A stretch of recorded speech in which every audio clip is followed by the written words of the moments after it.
les fouinards, je profite de ce message pour dire un très grand merci à tous ceux qui me soutiennent sur Patreon et qui nous permettent au Matou et à moi de continuer à créer de nouveaux épisodes en toute sérénité. Et pour du contenu exclusif à venir, rendez-vous sur mon Patreon. Le Matou, t'as bien mis les liens dans la bio et sur les réseaux, hein? Bonjour les petits fouinards, vous tombez bien parce que je suis justement en train de tout bien installer pour notre petite séance de lecture améliorée. Le feu est bien lancé, écoutez-moi ça comme il crépite là.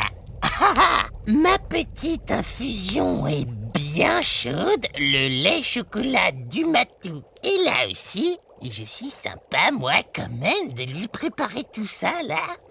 C'est pas lui qui ferait ça pour moi. Enfin bon, voilà, surtout, mon tout nouveau fauteuil tout bien ajusté. En fait, les fouinards, l'autre jour, je me suis dit qu'avec tout le temps qu'on passait à bouquiner, il fallait un peu améliorer le fauteuil pour passer des encore meilleurs moments. Alors, j'ai décidé de bricoler un peu et j'ai rajouté sur le fauteuil un truc pour masser le dos en y intégrant le batteur de la cuisine pour monter les œufs en neige. Et puis, j'ai ajouté aussi un deuxième petit fauteuil devant le fauteuil pour poser mes petits pieds. Te voilà le Matou. Qu'est-ce que tu fiches avec la boîte à outils, en fait? Mais non, le Matou! Oh, tout est très bien fixé. Qu'est-ce que tu racontes? Tu n'as pas besoin de toujours passer derrière moi. Non, mais le Matou, franchement, tu vas encore te ridiculiser, là. Allez, je m'assois dans le fauteuil. Oula, quoi? Les petits fouinards, le fauteuil c'est en quelque sorte refermé sur moi, et là je suis complètement bloqué et un peu plié comme dans une cocotte en papier. Bon, le Matou, tu tombes bien avec ta boîte à outils là, tu vas pouvoir démonter ce fichu fauteuil. Mais n'importe quoi, le Matou. J'ai dit, s'il te plaît. Je l'ai dit, t'as juste pas entendu.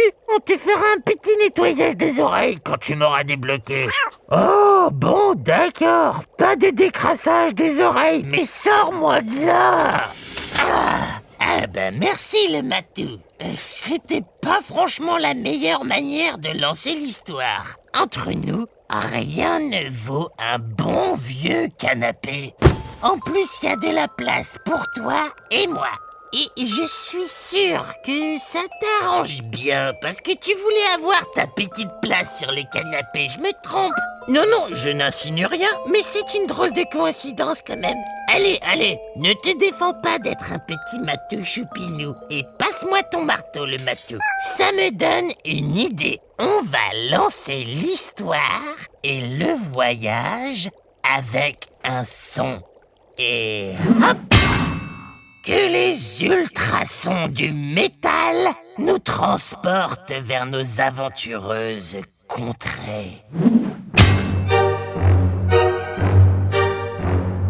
Bienvenue dans l'île au trésor de Stevenson, mais à la sauce Baba Yaga. Chapitre 8, les profondeurs de l'île.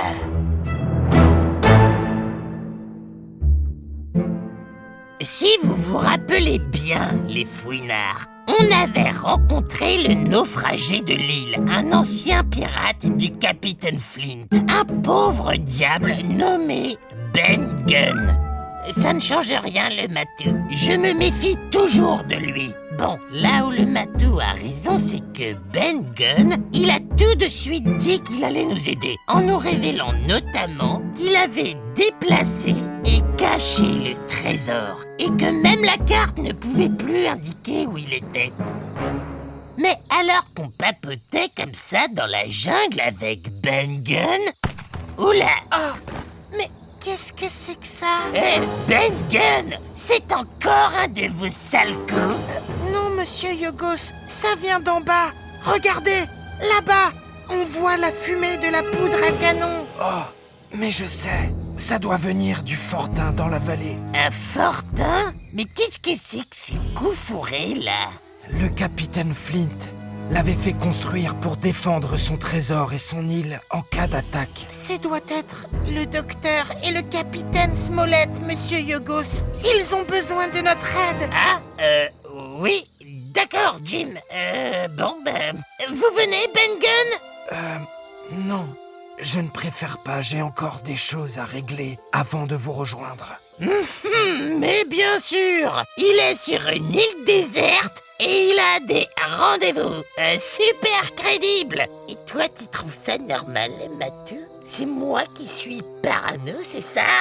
Oui, c'est ça. On verra bien le Matou, on verra bien. D'accord, Ben Gunn, mais comment on va faire pour se revoir? C'est moi qui vous retrouverai. Et si jamais vous aviez un morceau de fromage à me mettre de côté, voilà des années que je n'ai pas goûté un bon fromage. Ok, compris, Ben Gunn. Fais attention à toi, Jim. Long John Silver est un véritable serpent. Promis, Ben Gunn. Bon, voilà. Maintenant qu'il est reparti dans la jungle, ce drôle de zouave, j'en profite pour dire que je le trouve super louche. Jim, le matou, il faut qu'on fasse un plan pour se débarrasser de lui. Qu'est-ce que tu viens de dire, le matou, là? Monsieur Yogos, je suis un peu d'accord avec le Matou, sans vous manquer de respect. Je crois que vous surréagissez parce que vous avez du mal à vous remettre de la trahison de Long John Silver. Le matou? Qu'est-ce que tu es allé raconter à Jim? Et puis, c'est pas vrai en plus. Je veux dire, moi, je l'avais très bien vu venir, moi, ce fourbe de John Silver. Mais c'est pas grave, monsieur Yogos. Vous savez, on pensait tous que c'était notre ami Long John Silver. Et on a tous été tristes de voir que c'était un pirate. Oui, sauf toi, le Matou. T'es vraiment trop fort. On aurait dû t'écouter. Non, c'est pas vrai. Moi, je faisais juste semblant. C'était mon plan depuis le début. Et j'ai pas du tout été triste, là, de voir que c'était un scélérat. Parce que je le savais depuis le début. Oui, bon. D'accord, monsieur Yogos, d'accord. Chut, le Matou. Il a pas l'air super bien, monsieur Yogos. On va pas aggraver son cas en se moquant de lui, d'accord? Et puis, quand je vous dis de vous méfier de Ben Gunn, il faut me croire. Oui, on fera attention, promis. Ah, il faut absolument qu'on rejoigne les autres au fortin. Ils ont l'air en difficulté. Bon, d'accord, du moment qu'on garde un œil sur Ben Gunn... Oui, c'est promis, monsieur Yogos. Arrête le Matou. Bon, en route vers le fortin. Les fouinards, là, je crois que j'ai bien plaidé mon cas. Et ce gredin de Ben Gunn ne s'en sortira pas comme ça. Par ici, monsieur Yogos. Bon, et puis ce qu'il y a de bien, là, c'est que descendre la montagne, c'est quand même plus sympa que de la monter. Même s'il faut faire attention à ses guibolles. Allez, hop, hop, hop. Monsieur Yogos, ralentissez. Je suis comme un petit cabri, moi. Grand fossé droit devant. Oui, t'inquiète, Jim, je suis lancé, là. Je vais sauter par-dessus, sans souci. Monsieur Yogos, non. Oula, non, c'est pas un petit fossé, ça. Oh, purée, trop tard pour ralentir. Ouah! Oui, aïe, Ça va? pas de souci, Jim. Je suis, ok, un peu sonné, mais ok. Je vous avais dit de pas essayer de sauter, monsieur Yogos. Oui. Bon, les fouinards, comme vous l'avez compris, je suis tombé dans un précipice, là, et il fait tout obscur ici. Monsieur Yogos, tenez bon. Le Matou est parti chercher des lianes pour vous permettre de remonter. Non, c'est bon, Jim, merci, je vais me débrouiller. Bah oui, non, pas question de subir encore les reproches du matou qui va encore me dire que j'en ai trop fait, que je n'écoute pas ce qu'on me dit, patati patata. Vous êtes sûr, monsieur Yogos? Je te dis de pas te quitter, Jim. Ça m'a l'air sacrément escarpé quand même. Je vais me débrouiller. Mais, monsieur Yogos... On se retrouve au fortin que je te dis, zut. Et puis, prends le matou avec toi, Jim, ça me fera des vacances. D'accord. Non mais oh, y en a marre. Faut toujours que le matou me colle au basque, c'est insupportable. Il peut rien faire par lui-même. Si la Baba Yaga tombe dans un trou, il faut que monsieur le matou aille chercher des lianes pour faire pareil. Non mais ça va 2 secondes là. Si j'ai envie, moi, d'être dans un trou toute seule, ben c'est moi que ça regarde. Et puis, tu vas voir que le matou voudra pas partir avec Jim et qu'il va insister pour quand même venir me chercher. Hein, le matou? Je sais que t'es là et que tu m'entends. Pas la peine de faire semblant. Hein, le matou? Ah la vache, il fait vachement bien le silence. Je suis pas dupe, le matou. Je sais que tu m'entends. Tu m'attends avec tes petites lianes pour me sauver. Bon, qu'est-ce qu'il fait? Tu veux jouer à ça, le matou? Eh ben, je me débrouille toute seule. T'as gagné. Et si je me casse la binette, c'est toi qui viendras me ramasser. Et toc, ah bah t'auras-tu gagné, tiens. Bravo, le matou. Bravo. Oula. Eh ben, en fait, j'ai l'impression qu'ils sont vraiment partis. Bon, par où je vais aller, moi? Ah, Jim a raison, c'est beaucoup trop escarpé pour que je puisse grimper toute seule. J'ai pas envie de me viander une 2e fois, si vous voyez ce que je veux dire. Bon, eh ben, je ne vois qu'une solution. M'enfoncer encore plus profondément dans les entrailles de la terre. Juste là, les fouinards, il y a un petit passage entre les pierres. On va voir où ça va mener. Je sais pas si ça va passer par contre. C'est vrai qu'avec la cuisine de Long John Silver, je suis pas vraiment en mode fitness. Mais en retenant ma respiration, ça devrait le faire. Allez, zou! Ah bon, bah ça va en fait, ça passe tout seul. Ah non, je suis coincé. Ah, il y a ma tête d'un côté du souterrain et mes jambes de l'autre. Ah, bon, heureusement que le matou est pas là pour se moquer parce que sinon ce serait ma fête. Bon, ben, je vais pas rester tout le reste de l'histoire comme ça, là. Le matou doit être en train de vivre des grandes aventures avec son copain Jim et moi, je suis coincé comme ça. Je sais. Je vais faire des exercices de respiration. Petit chien. Oula, pardon. Désolé les fouinards, j'étais un peu ballonné depuis ce matin. Au moins ça m'a décoincé du passage. Je peux passer. Ouh, on a eu chaud. Alors, où est-ce que j'ai mis mes allumettes? Ah, voilà.